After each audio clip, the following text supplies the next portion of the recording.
You're listening to 88.3 WLFC, Findlay, North Baltimore. I'm your host, Richard Mass, and this is Richard Mass Movie Minute. Welcome back, welcome back. Today, we are doing Life Through Film, and I'm interviewing Kit Medjesky. Is it Dr. Kit Medjesky? Oh, yeah. Doctor? Yeah. Doctor in mathematics? No. Communication studies, technically. Didn't you have a degree in mathematics? My undergrad degree is in math and physics. See, I thought I read that somewhere. Yeah. Before we get into our questions, do you want to kind of tell people who you are, what you do here on campus, and what is your love of movie? Like, why do you love movies? Yeah, I mean, so I'm Dr. Kit Medjesky, chair of the Department of Media and Communication here at the University of Findlay. I've been chair for 3 years, I believe. I'm going to be re-elected to that position, so that's exciting. Elections close in 20-some minutes, but I was running unopposed, so... Oh, well. It'd be surprising if I lost. Congratulations.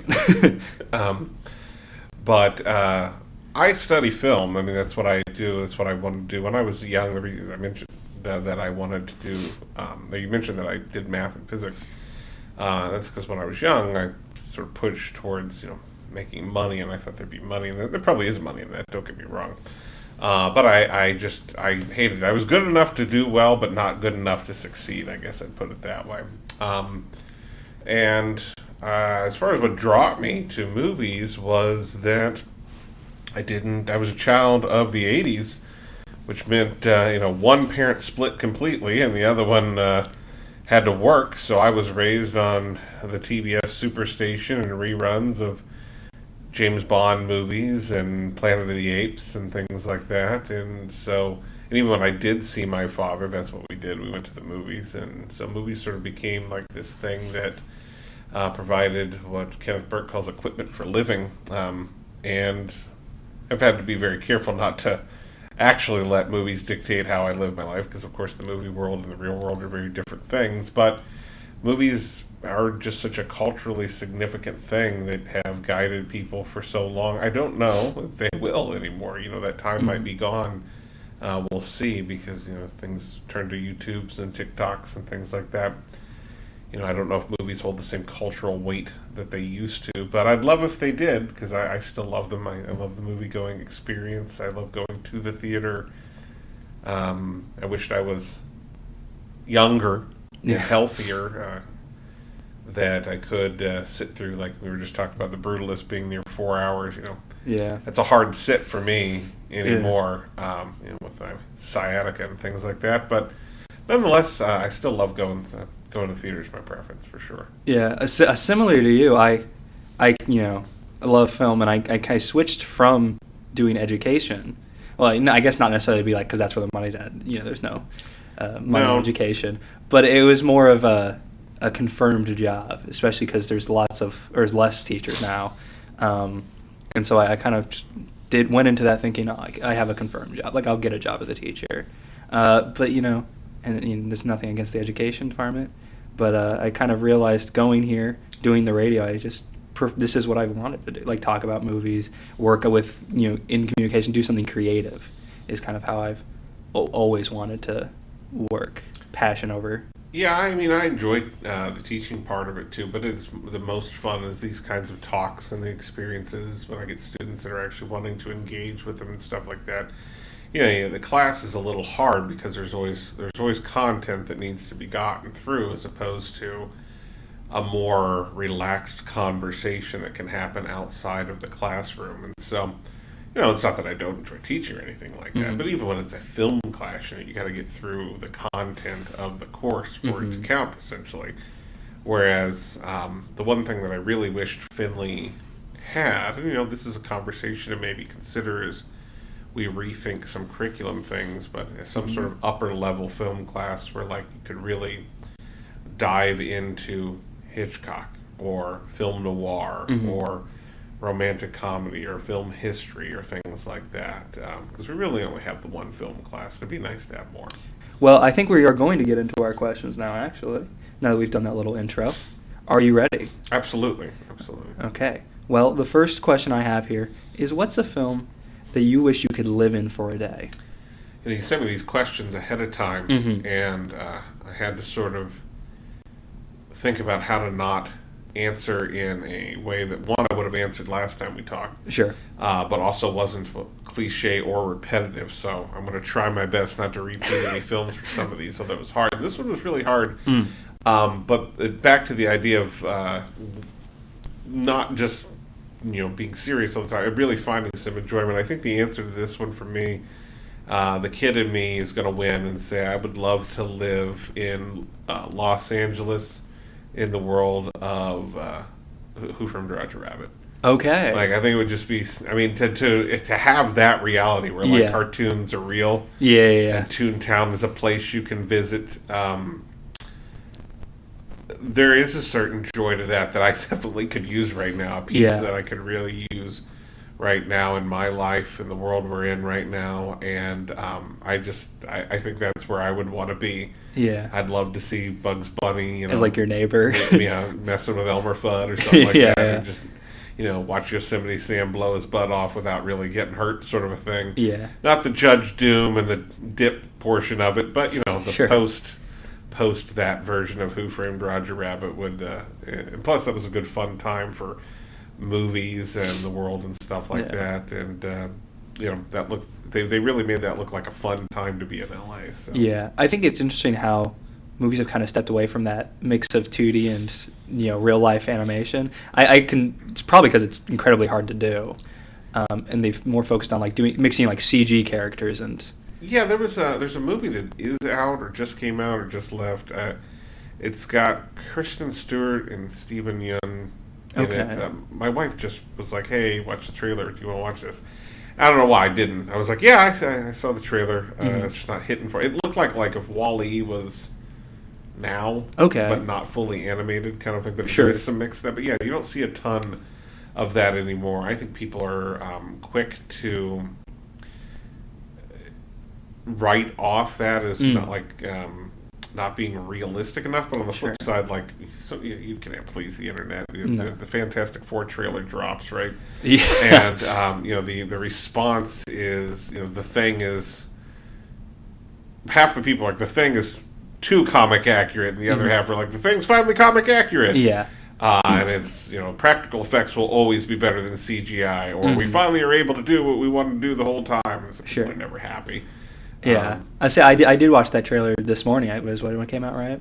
I did. Yesterday. Or yesterday, yeah. I did see that, and my issue wasn't that he wasn't comic accurate, or he was, My issue was that he looked like his mouth was just like a 2D image, and they were morphing it.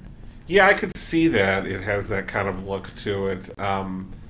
It's sort of weird that his head feels slightly disproportionately small, which may be comic accurate, but seems a little odd. My concern is not anything other than I focused on it. Mm-hmm. And when I'm focusing on it, that's the problem. Yeah. Like I'm not supposed to be hung up on character design unless I'm supposed to be hung up on character design. It's pretty clear I'm not supposed to be hung up on character design. Also, like, let's say if they do it right, again, Pedro Pascal looks so gosh darn old. That and he's not that old. I think he's my age. He's like 40-something. Yeah, but if we're going to set the movie in the 50s or 60s or whatever it's set, it's going to be hard to make sequels. Well, it's a different universe. It's in the MCU, but it's a different universe. Yeah, but it's like you still got to have sequels, right? Sure, but I think Marvel's new model seems to me is less about getting actors back than being able to recast them later because they've put them in a multiverse effect. Yeah, that's true.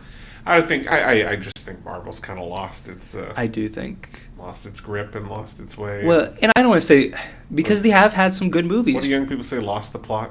Lost the plot. Yeah. I don't. Hey, I am not hip with kids. I don't know either, but yeah, I guess Lost the Plot would be like the new Jumping the Shark thing, wouldn't it be? Yeah, it would be. But poor John Hine loses it. For those, John Hine is the man who came up with the Jump the Shark website. That was Happy Days. Was it Happy Days? He used the example of Happy Days. Yeah. Fonzie jumping the shark there. But you're exactly right. Like, looking at design purposes, like if you want to compare it to another Marvel project, like if you look at Guardians of the Galaxy, I never think for a second that like Groot, a giant talking tree, looks wrong or out of place. Right. So No, so not even like it's not even like a second thought in my mind. But when you have to look at the thing and you're like something's off, it's immediately falling apart. yeah, that's a problem. And we run into, I think, it's little things like that that hurt movies. I think of X-Men Apocalypse. The design of Apocalypse. Yeah.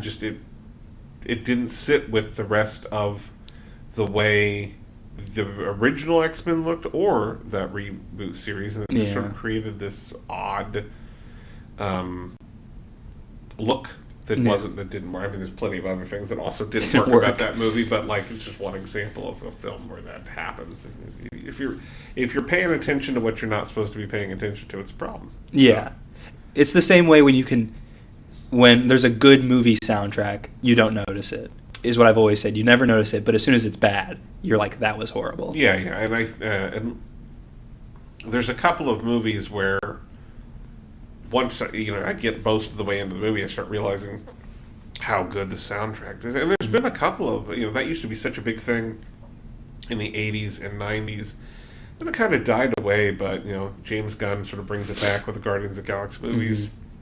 Trying to think of the Spider-Man Into the Spider-Verse had a phenomenal soundtrack.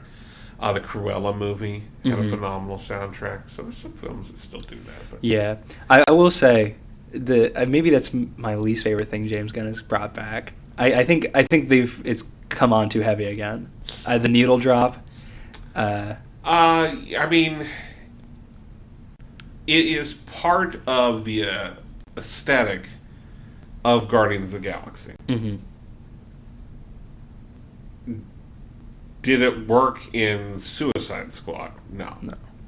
So I think that if it doesn't fit, if it becomes applied to everything, then it doesn't work. Well, it depends on the Suicide Squad, though. His Suicide Squad was good. I think it was, worked in that. but I'm thinking it didn't match the aesthetic necessarily. Or sure. I mean, if it did, then was the Suicide Squad just Guardians of the Galaxy with different characters, sort of thing, which it kind of was. Yeah. Now that being said, I did enjoy it. Yeah. Did you watch Creature Commandos at all? That he just released? I have not seen it. I've seen the GI robot things. Yeah, the memes, yeah. Those memes, but I haven't seen the whole thing. I'm interested, but like you and I were talking about before we got on the air here, it's just time. Yeah, it's time. But I will say, it does a similar sort of thing, and that it had me worried about Superman. He's kind of clarified that, but it does the same thing where, there's 3 needle drops an episode, and the episode's only 20 minutes long. And it gets kind of noticeable, and I'm like, this feels like a lot. I liked the show, but it felt like too much. I'll have to check it out, because, that sounds like a lot. We can get into that Superman, too. I don't know. I love Superman. Oh, are you... I want it to be a good Superman. Uh-huh. I'm struggling with the idea of getting behind a pre-defeated Superman. Okay. If we're starting with the idea that he's already able to get his butt kicked, which is how it starts, right? He needs Crypto to essentially save him. I don't know if that's how the movie starts, though. I don't know if it's how the movie starts, but it's how our presentation of this version of Superman starts. Sure. I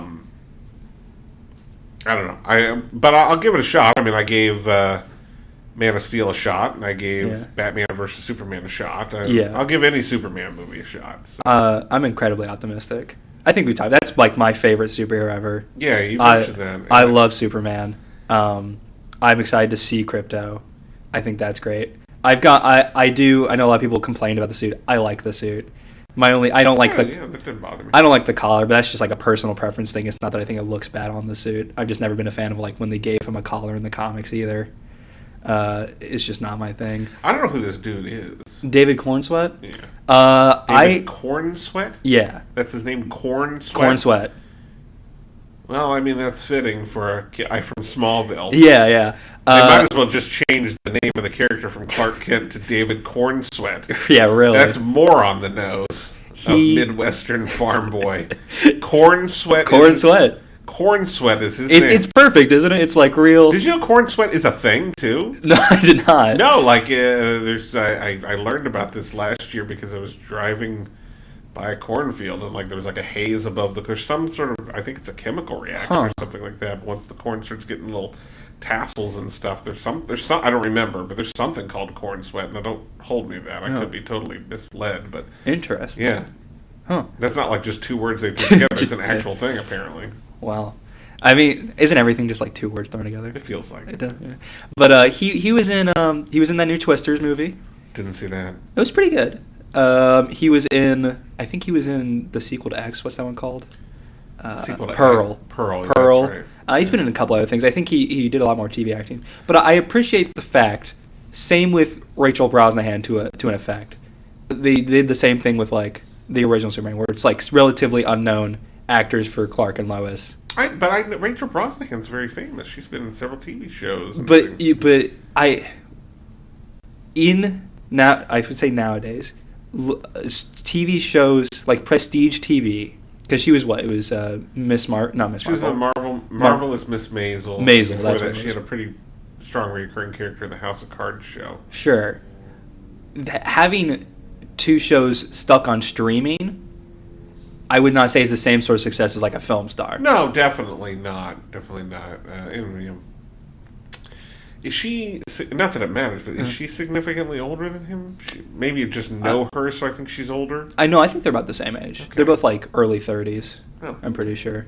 But I think the casting in this movie is spectacular. I really do.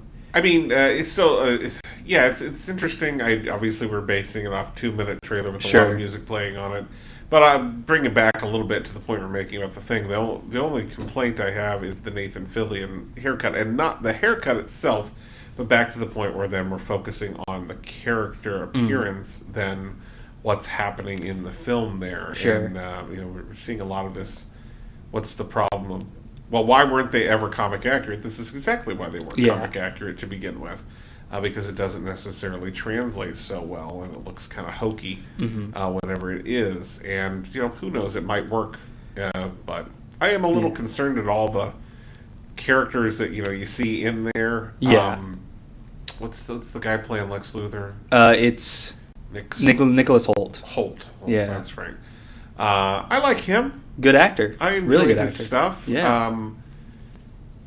He's unappealing in the way his characters are supposed to be unappealing. Okay.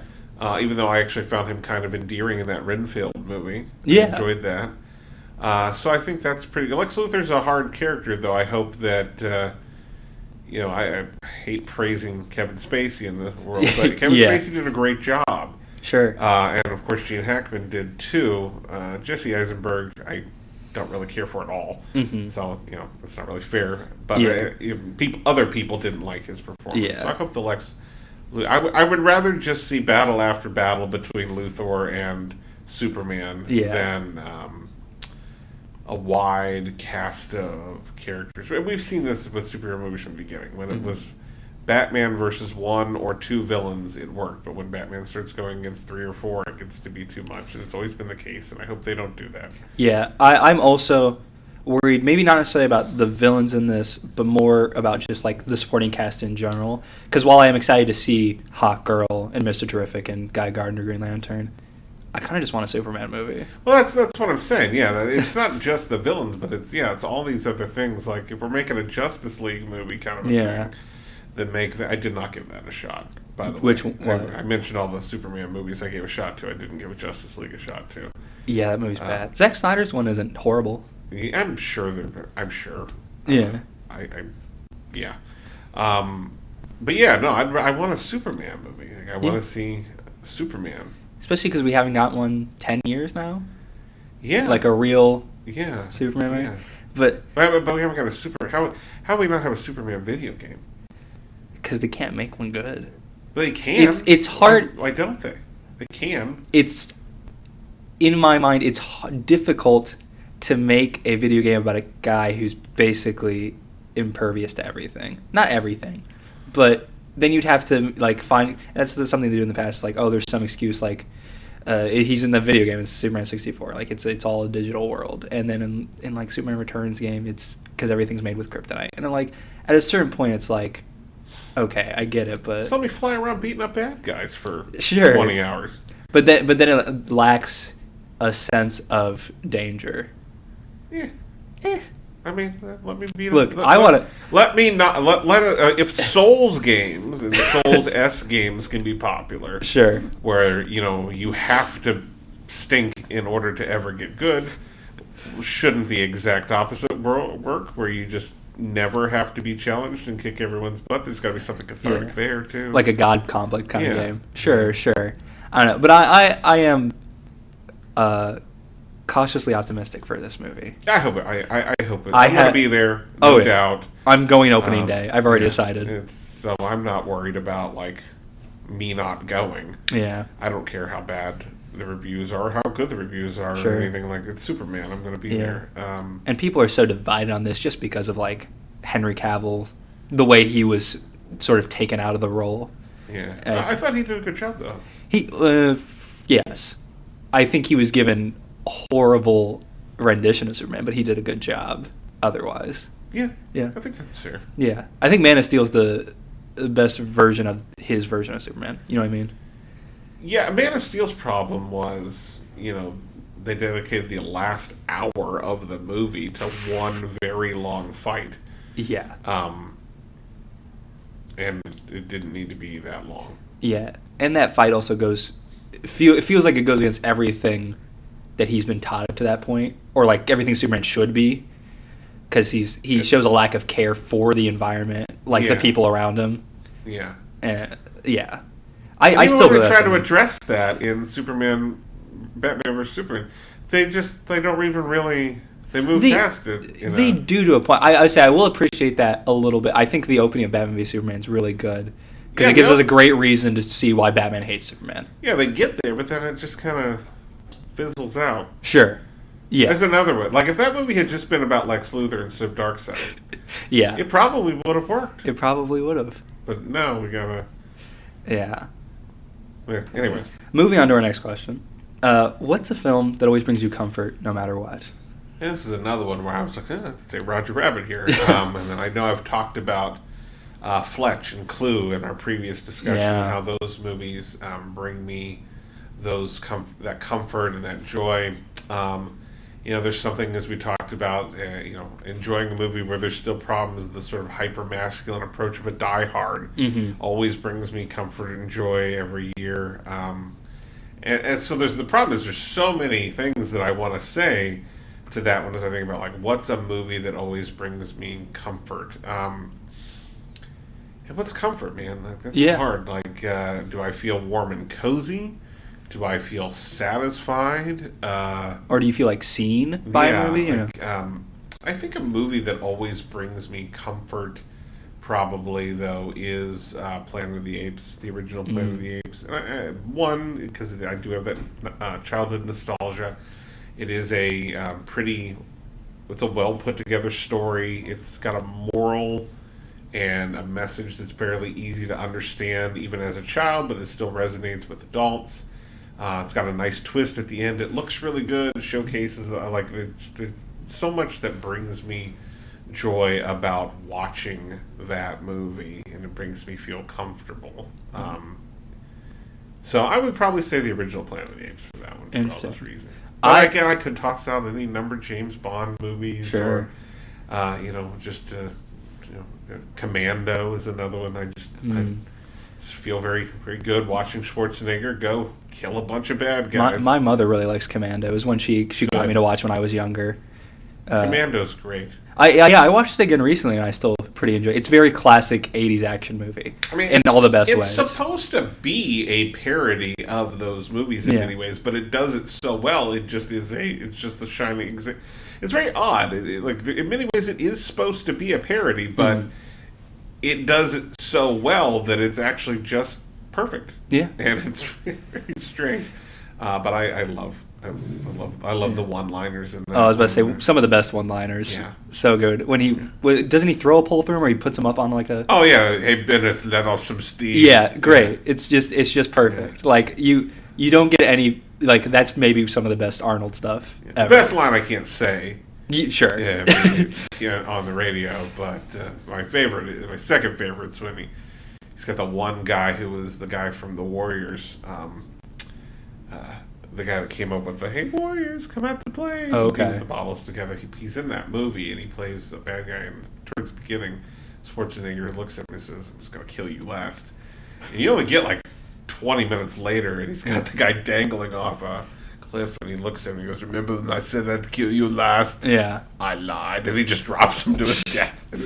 It's like the writers wrote, and they're like, you know what, we're not going to go with that, and I don't feel like finding the typewriter and rewriting that page, so we're just going to rewrite like that those. now. It came up with one of my favorite lines in all movies. Yeah. We were actually talking about just earlier music and how music can play a part in that. So our next question is, what film has the best soundtrack for your life? It's another one of those ones where I was like, I can be cliche and say like Guardians of the Galaxy, because I love that kind of music. Yeah. So, I think about what kind of music would I pick. The Guardians of the Galaxy ones are there. And so, that's kind of an answer. I think about a movie like Wayne's World that also has a very specific soundtrack that, you imagine me 10 years old, that movie comes out. No one had heard of Bohemian Rhapsody for the last 20 years, pretty much. And I had sort of discovered this gem of a Queen song that, I went and saw Wayne's World, and my parents had the blue, or the red, not the blue, but the red Queen's Greatest Hits, which is what the one most people had. Bohemian Rhapsody is not on the red Queen's Greatest Hits, so most people were not familiar with this song. Sure. Now, of course, that's like the Queen song.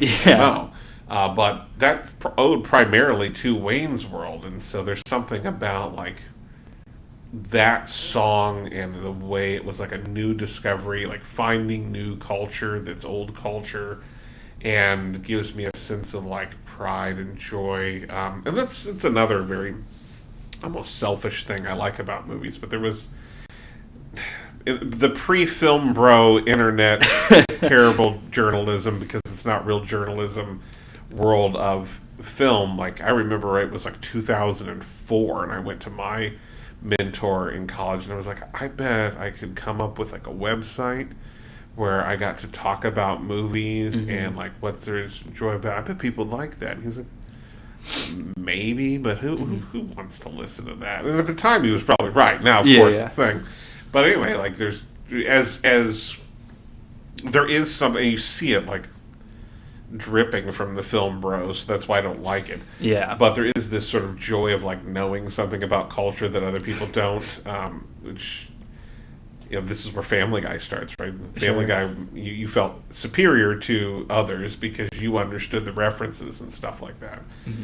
Now we've moved so far past needing to know the origin before the reference, and this sort of what Jonathan Gray calls a post-textuality world, that it's a type of cultural capital that's not so significant anymore. But I guess I'm going to say Wayne's World because of what it afforded me in terms of the spark of joy I get, even listening to some of the crappier songs that are on it. But that soundtrack actually has some remakes that are better than the original and stuff. There's a remake of a song called Rock Candy that's phenomenal. It's what I wanted to be my theme song when I wanted to be a pro wrestler when I was a child. What would your wrestling name have been?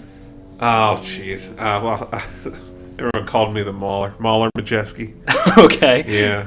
The Mauler Medjesky. If you really scour the internet in the mid 90s, before what we know as fantasy sports, I and some couple other 100 or 1,000 people across the world created various pro wrestling internet organizations that utilized either through storytelling or sometimes computer generated algorithms that would predict match outcomes.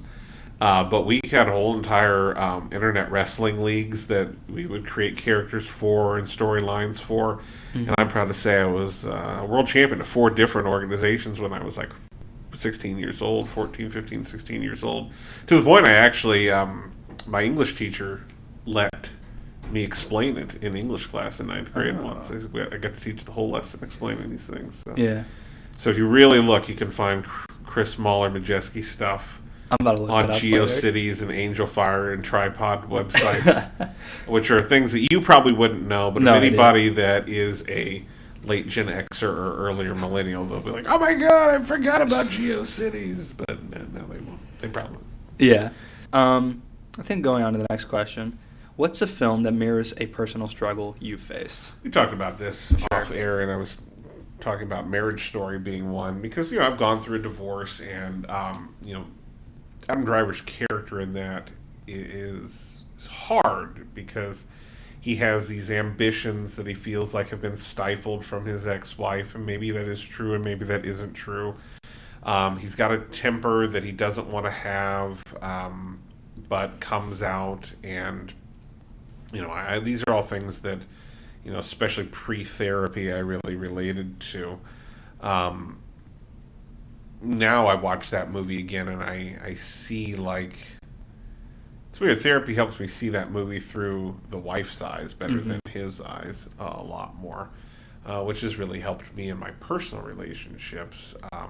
But I can really see a lot of that in there. Yeah. I think that another one that sort of struggled with Boyhood. Did you ever end up watching Boyhood? No, I haven't watched Boyhood yet. As the child of a divorced family and sort of struggling with what that was like, spending most of my time with my mother and having a sort of weird relationship with that father's definitely much more interested in him than mine was with me. And my dad's dead, so I can say that. Oh. But I mean, I would say it anyway. But it's still, that movie does a good job of sort of reminding me to think about what does it mean to look through the world now. Because we were talking earlier about, I can rewatch movies now through the lens of a parent. What Boyhood does a nice job of reminding me to do is to look through the world from the lens of a young boy. Or a young child, really, but particularly boy. I have two sons. One's 14, the other one's 10. And that really helps there. Plenty of movies have helped me try to see the world through what, at least a movie version of what a young girl is. So my daughter, who's she'll be 10 here in a month, I can have a little bit more equipment for living. But not a ton of movies really focus on the life of a young boy, and in a realistic way. You get sort of a Goonies kind of way. But, Sure. It's helped me be a better parent too, so that's good. Yeah. I really like your example, Marriage. I think we've, like you said, we've talked about it. I think I mentioned, that's one of my favorite movies ever. I'll be very interested if, I don't want you to get married and then divorce. Sure. But I'm very interested if we can talk again in 20 years. Yeah. To see how you feel about that movie. Yeah. It probably will resonate more. Probably. And just, for me, that was maybe the first movie that really got me into looking at every aspect that goes into a movie. I remember watching I think it was Variety, where they do the directors on a scene and they have that marker on the thing and they and he's talking about how important it was to get the apartment to have a divide between the kitchen and living room. And it was something I had never even thought about how important that sort of set design was.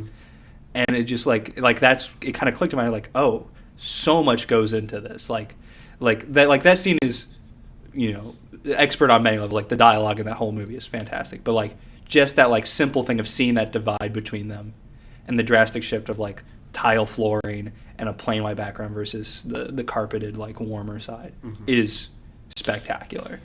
Yeah, I mean, you never know if something is haphazard or intentional, but it's pretty easy to assume when you can start seeing metaphor. Metaphor is rarely lucked upon, right? Yeah. Symbolism is rarely lucked upon. So it's always nice to see that attention to detail that happens in things. Especially when you notice it on the second or third viewing and not the first. So that's awesome. Yeah, I don't know enough. I mean, I've seen Noah Baumbach. I've seen plenty of his movies. Yeah. But, that's the only one that's really resonated with me. Yeah. I think, I've seen Meyerowitz Stories. I've seen, what's the one with Ben Stiller? Too Young. It's got Adam Driver in it too. Yeah, I don't know this one. I've seen that one. I didn't love that one, and I haven't watched his newest, White Noise. I didn't watch that. White Noise. It was based on a book. It's Adam Driver, Oh, Greta that's Gerwig. right. Yeah. White Noise. I actually have it in my office because an English professor gave, not one here, but a different English professor gave me a copy of it. Yeah, I remember that coming out. It's supposedly, again, I haven't read it. Sorry, world. But it's a very postmodern book, is what I've been told. So.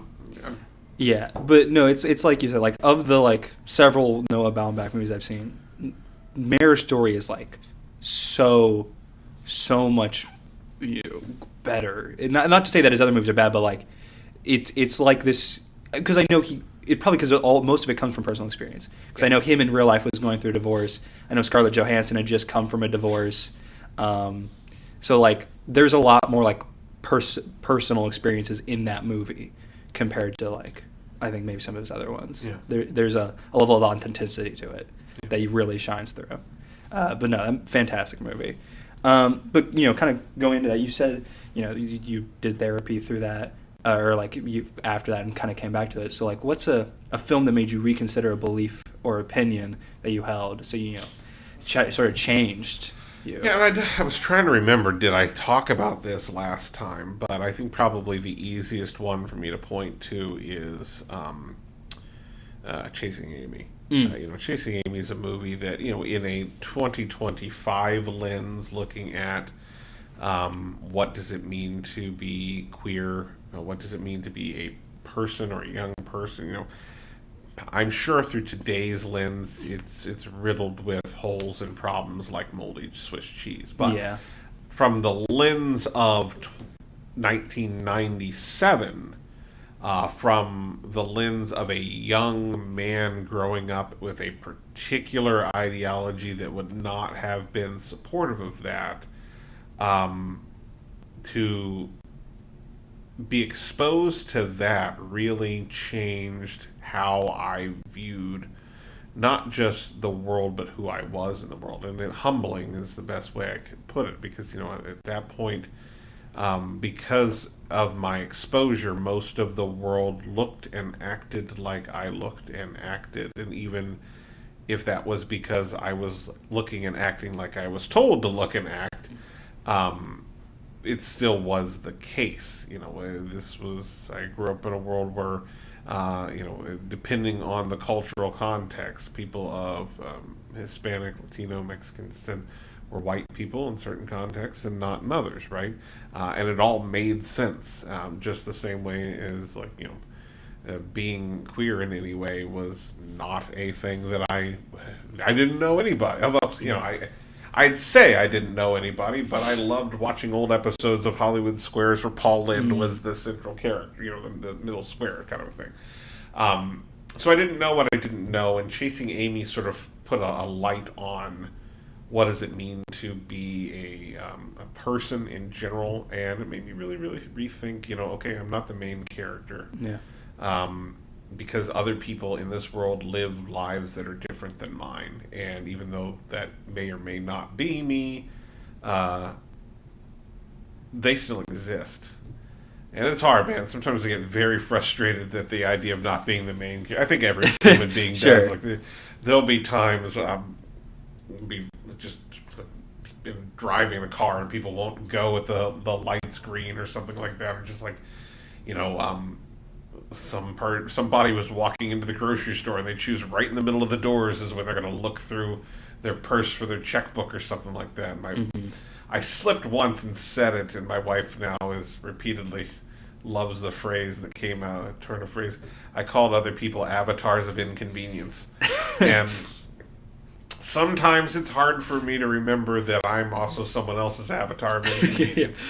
But that movie was the first movie to really make me realize that I am not it.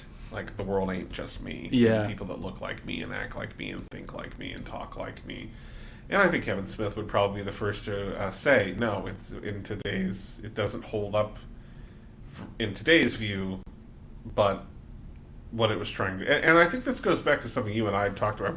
Now I'm going to let us talk just a tiny little bit about some of the Oscar movies that Sure. are now. But like, I think this is one of the things that a movie like Chasing Amy is not made for a bisexual woman. Mm-hmm.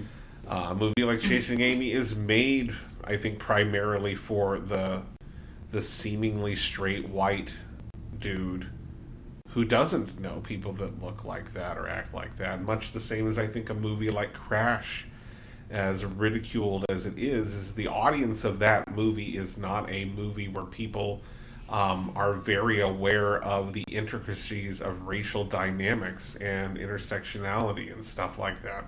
I think that movie is made primarily for the well-meaning white liberal person who wants to feel pretty good about themselves when it's over and learn a little bit at the end. And we see things like that in Green Book, and I think that's where Amelia Perez is coming from.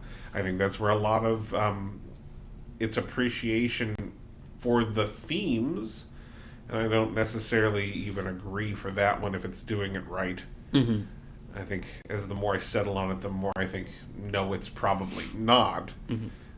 But still, I think that's where the at least in terms of like looking at that film for its audience and what the audience is trying to do, or at least the audience is trying to speak to, I think that for that audience, that's why it's getting the praise that it's getting. Because a lot of the people that are ridiculing it are, very, and I'm not going to use the term woke because of political environment here, Sure. but people that have had a reason to be invested in things like certain aspects of identity politics for personal reasons. Sometimes maybe I would say just some clout reasons, but no matter what, they still have this knowledge of it, and they are prepared for a story to be told that has a much more nuanced appreciation of trans identity, and they are prepared for much more nuanced appreciation of what it means to come from a country riddled with drug cartels. But I don't think that's the audience. In fact, we know it's not the audience, right? It's a Spanish movie made by a French director for straight white audiences. Yeah. I mean, we know that's not who the movie's for. Yeah. And I'm not saying their criticisms are invalid. I'm just saying if you take the movie on its own terms, is it trying to make incremental improvements in understanding these aspects of identity? And I think it's undoubtedly, yes, that's what it's trying to do. Now, is it succeeding, and is its method of trying to do it successful? Those are very different other things too. So, hey. Well, I think this is going to be a great question to end off on. What's a film that always gives you a sense of closure or resolution? Oh, Taking a Pelham 1, 2, 3. Well, I mean, that one's always, without spoiling, I think because that movie makes you feel like you're not going to get it, and then you do. Okay. There are great endings to movies, like the ending of Casablanca. But that's specifically not closure, because it's about what are we going to do after World War II, or during World War II sort of a thing. But I think that the Taking of Pelham 1, 2, 3 is always just gives me not only a sense of closure and resolution, but one that's very satisfying. But I think that's all I have question-wise. Is there anything you want to say finally, just before we end? Not just that I love doing this with you. I'm so happy to see somebody, and as I've said many times, Ricky, there are so many bad people throwing the word journalist on their name, doing really crappy work on TikTok and YouTube, and film criticism itself is a creative art form, and I'm so happy to see you making the effort to do it right in an effective way, because so much of what I do gets buried in academic journals and it's never going to make its way out into the world. I think what you're doing, if you can employ that mindset in a medium that's going to be popular and accessible, I think is so much even more important than what I do. So I'm so proud of you and so happy to see that, and I can't wait to see what you do, man. Well, I really appreciate that. I'm going to leave it off there. This is 88.3 WLFC, Richard Mass Movie Minute. We will be back with Grant and Justin at some point, so keep listening in. Again, this has been 88.3 WLFC. We're going to send you back to some music.